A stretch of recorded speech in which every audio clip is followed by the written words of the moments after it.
Are Kudus and Gibbs-White the spark that Spurs have been missing? But more importantly, can Thomas Frank build a system that lets them both thrive? This might be the most ambitious rebuild at Spurs since the early Poch era. And Spurs aren't just backing a new manager, they're betting big on two of the most naturally gifted young players in the Premier League. I'll be analysing why their skill sets are unlike anything that Spurs have in their squad, the two Spurs players that are most at risk from the new arrivals, and why fitting Kudus and Gibbs-White into one system isn't so simple. But as always, we first need to look at what makes Gibbs-White and Kudus so unique. 7 goals and 8 assists last season, 5 goals and 10 assists in the previous season.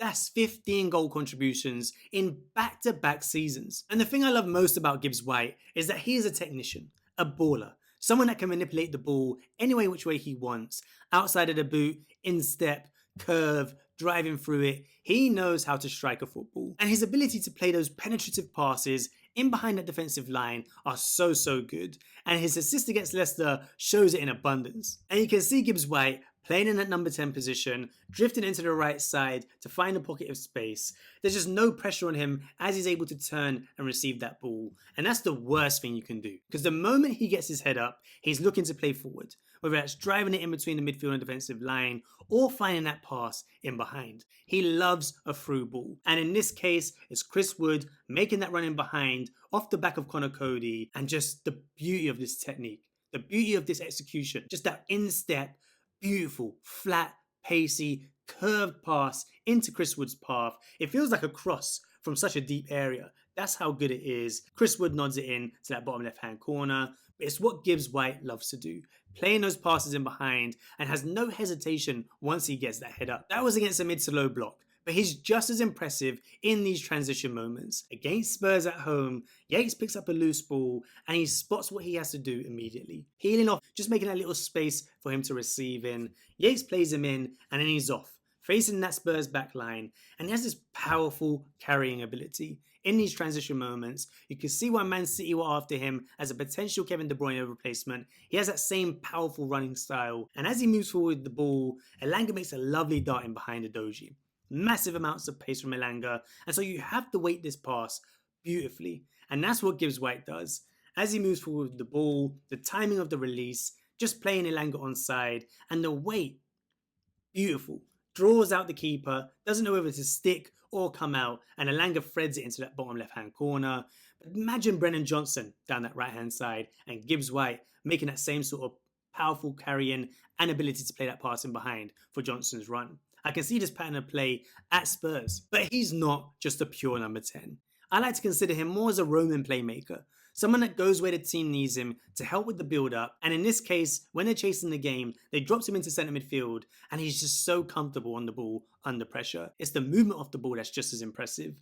As Murillo has this ball, Gibbs-White pulls to that left-hand side to help create an option, but as Murillo cuts back inside, I need you to look at two things. One is Chris Wood's movement towards the ball, lovely movement to draw out the opposition and link play, but then look at Gibbs-White.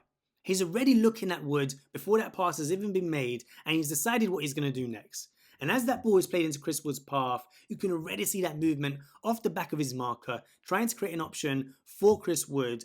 Chris Wood plays a nice little ball into Gibbs-White's path, but it's a little bit behind him, just a tiny bit. But what Gibbs-White does next is also just as impressive. Lovely adjustment of his feet to be able to play this pass first time when it's a little bit behind him, and he threads the attacker through in behind, and he's the pass before the assist so many times.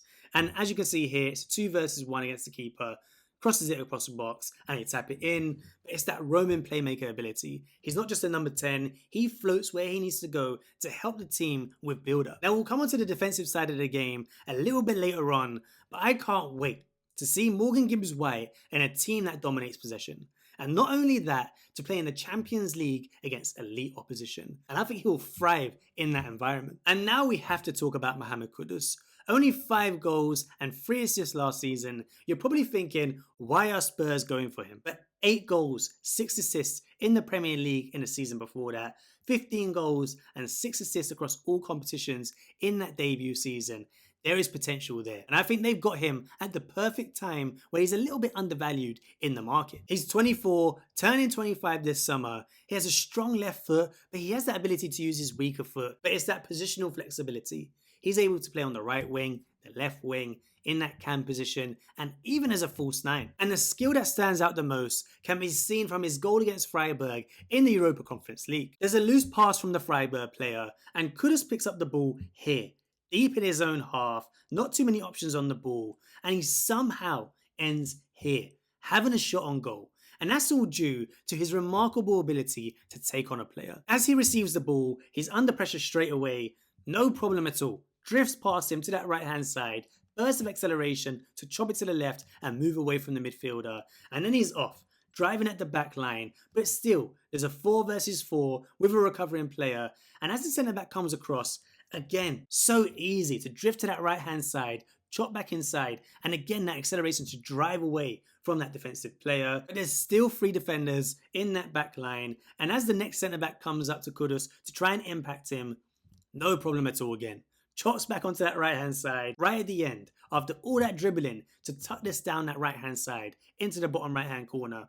Beautiful finish. And even in a poor West Ham team, he still had the second most successful dribbles after Doku in the Premier League last season. He's not just a 1v1 merchant. He knows how to create. He knows how to link play. And in the game against Burnley from a couple of seasons ago, it's late on in the game and he's drifted into that right half space from that right wing position. Beautiful little position he takes up, such intelligent movement, and Ward-Prowse fires this into him. I'm telling you, you need to watch the footage. Bouncy, pacey ball. 4 players around him, just takes the sting off it, mid-height. Beautiful first touch, and that's where the magic starts to happen. The first defender comes out, no problem, shifts the ball away from him, still with a player on his back. 4 players tightly surrounding him. There is no space to make any move on any player in this situation. The fullback should probably read this a bit better, but it's so hard. He's so tricky to play against. That ability to shift the ball away from his defender, put it down the byline, and get a beautiful crossing, working that half yard of space, a low driven cross into the striker. It deflects off the defender and just nestles into that bottom left hand corner. It's what happened at the start of the move that was so impressive. That ability to drift in from that right wing into the right half space, that ability to receive such a tricky ball on the bounce with 4 players surrounding him, and that ability to deal with it under pressure in those central areas is going to be so useful for Spurs next season. But he's still a threat when he stays wide and he's able to cut in on his left foot. And in the goal against Arsenal from a couple of seasons ago, he's on that right wing, making a little run in behind Zinchenko, and it's again with a lovely diagonal ball, but it's ahead of him. He has to catch up with the ball. You have to go back and see this first touch. Go and YouTube it after this video. He's on the run, on the bounce. He takes this ball with the left foot, short, sharp action to cut it back inside and create a yard of space away from Zinchenko. And it's a beautiful finish into the bottom left-hand corner. But it's that technique, that ability to cut inside and shoot. He's a high volume shooter. He can shoot from anywhere in and around the box. Not always accurate, probably an area that he needs to improve on, but he has that ability to cut inside with his left foot as well as play in the half space and create a link play. And if you're looking for reasons why he was so ineffective last season compared to the season before that, there's this beautiful touch map that we got from the Athletic, and you can see less touches down that right hand side, down that right channel, and even that ability to drop and link play deep in his own half, already that's reduced as well, limits his ability to be a playmaker, and he has far more touches on the left side than he probably wants to. And I think that's why Spurs have probably got a little bit of a gem, a little bit of an undervalued player at this moment in time. But the biggest thing about both of these players is that they are game changers. They are not system players like a lot of the Spurs squad. They are players that are able to influence the game, drift to where they need to go to, and have a unique ability, whether it's Gibbs-White's ability to play those penetrative balls in behind the back line, or Kudus' ability to take players on 1v1. They have ability to change the game. Now we'll come back to what kind of system Thomas Frank will use next season, but if we assume that Kudus is playing right wing, Morgan Gibbs-White playing in that cam, left centre midfield advanced playmaker role, there's 2 players that are under threat, and that is James Maddison and Kulusevski. Let's first compare Kudus and Kulusevski down that right-hand side. Look how similar these heat maps are. They love to dominate down that right-hand side, hug the touchline, but also drift into that right half space. Kudus probably loves to drop a little bit deeper in that right side position, but Kulusevski probably likes to have a bit more actions in the box down that right hand side as well. But they're very similar in terms of the positions they like to take up. Now, if you're thinking about Spurs' best 11, Gibbs-White and James Maddison are probably competing for the same role. If you look at the heat map, they're both that playmaker, that ability to drift into positions and help the team progress from the back. Maddison dominating that left-hand side, whereas Gibbs-White loves to float to the left and the right-hand side of the pitch in that free number 10 role. But it's that ability to dictate a game that they both love to do. Whether that's in the deep positions, moving through the thirds, into that final third, they have that ability to influence the attacking play for their team. But positions and heat maps can change when a new manager comes in.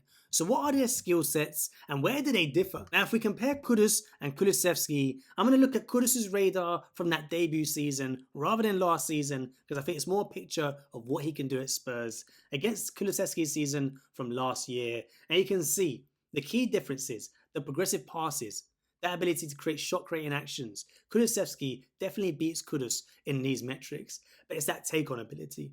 That ability to take on a player down that right wing that is just unique to Kudus. Now, if we compare the data radars of James Maddison and Morgan Gibbs-White, you're probably thinking, why the hell do they need Gibbs-White? Look how good Maddison is in all the attacking metrics, the assists, shot-creating actions, progressive passes, carries, take-ons, the influence he's having on the game with the number of touches and progressive passes received. He's able to dictate play. And we all know that from James Maddison. But what you get from Gibbs-White is someone that can do that and more. That defensive side of the game is something that James Maddison lacks. Gibbs-White is athletic. He's a monster. He's someone I call like a mentality monster. He's just so aggressive, loves to time and tackle well, and he's that player that you hate if you face. You genuinely hate him and how he acts on the pitch, but you love him when he's on your team. And I wish he was on my team. But James Maddison and Gibbs-White will be good to interchange and rotate throughout the season, and that's going to be so key to maintaining their form in the Premier League and the Champions League. But if it was a big Champions League game, who are you starting and what system are you playing? But only Thomas Frank knows how he's going to use Kudus and Gibbs-White together in this Spurs team. And putting them both in this Spurs team together isn't as simple as you think. Now let's assume that Thomas Frank sets up in that 4-2-3-1 system that he used at Brentford last season, with Gibbs-White and Kudus in the team, Kudus down that right wing, Gibbs in that number 10 position. Solanke will play striker for me at the start of the season until you don't buy him for that amount of money, not to start him that left wing. Then you've got the two centre midfielders. This could be anyone. I think Spurs are even trying to buy a centre midfielder in this transfer window. But I put Bergvall and Sarr, nice little complement to each other in their system. And the back four picks itself and Vicario. But the key thing is, what type of movements, patterns in the system can we see? And how do you get the best out of Gibbs-White and Kudus? And I think in this example, Kudus loves to drift in this half space. And that will bring the best out of someone like Pedro Porro, who likes to bomb up and down that right wing, try and put crosses into the box. And I think he can link well with Kudus. Gibbs-White can drift over to this left side, and they can play a nice little triangle with Kudus, Gibbs-White and Porro. The reason this solution isn't as simple as it seems is that there's not many runners in behind. A lot of these players love to link play. Kudus loves to drop and link play. Gibbs-White loves to drop and link play. Solanke, even as a striker, loves to drop in, try and link play with his midfielders. Who is stretching the play? You can't have only Tell down that left-hand side. And I think that's why the system needs a bit of work and refinement. Maybe Solanke needs to stay higher than he's used to doing at Bournemouth previously. But they can work. And I think one of the other systems or key parts of the system is Gibbs-White can interchange with Kudus. Kudus can play in that cam position. Gibbs-White, as you saw for the assist against Leicester, he can drift into this position. And what they could do to solve this sort of runner bias is they can go for a bit of a box. Kudus down that right-hand side, in that number 10 position, Tell moving higher up alongside Solanke at times in possession. And then you've got Udogie and Porro who love to bomb forward. Bergvall and Sarr trying to protect the back line against transitions. Van de Ven and Romero with the pace and ability to cover in behind. And that system looks good. Solanke does make runs in behind. Tell makes them runs in behind. More of a striker playing from that left wing. And then you've got Gibbs-White and Kudus who can thread those balls in behind or take on players to break that opposition low block. And I think this could work pretty well. If they want to change the system, something that suits this Spurs squad is this 4-3-3. They have Gibbs-White playing as that advanced midfielder rather than a pure number 10. Kudus still on that right wing. But what I would like to see from this situation is this. Solanke up top, Kudus in that right half space, Gibbs-White in that left half space, Tell high and wide. Then you got Porro high and wide, creating that width. And then you got this 3-2-2-3 system with Berval and Sarr midfield. You got Romero, Van de Ven, and Adoji in that back line. With Adoji, who showed last season he can invert and play in that centre midfield position, occupy the midfield, moving into that midfield three with Sarr and Bergval. And then you got a bit more cover in that transition in the midfield zone. And then you got that fluidity. Tell can move inside. Gibbs-White can drift wide. You got Porro putting crosses into the box. Solanke can drop with Gibbs-White and Kudus moving a bit higher. And a little diamond in the midfield. I think you've got to try and get different systems, different patterns of play from this midfield if you're trying to get Kudus and Gibbs-White together. The one thing that I would say is a Brennan Johnson type in that right wing position with Gibbs-White would suit really well. Or Brennan Johnson potentially up front in space for Solanke that runs in behind a bit more, runs into that right channel a bit more. That can make a nice little movement for Kudus to move inside and then Gibbs-White to find Brennan Johnson down that right channel. But they got options. And the key thing that Frank wants this season, in a season where they're going to play so many games, is options. But Spurs fans, let me know what you think down in the comments. What system gets the best out of Gibbs-White and Kudus playing together? If it's the first Champions League game, biggest game of the season, who do you start? Are Kulusevski, Maddison involved? Are Kudus, Gibbs-White involved? Let me know what you think down in the comments. If you like this episode, you know what to do. Hit that like button and that subscribe button. Check out another one of my videos up here. And I'll see you on the next episode of A Game of Two Halves.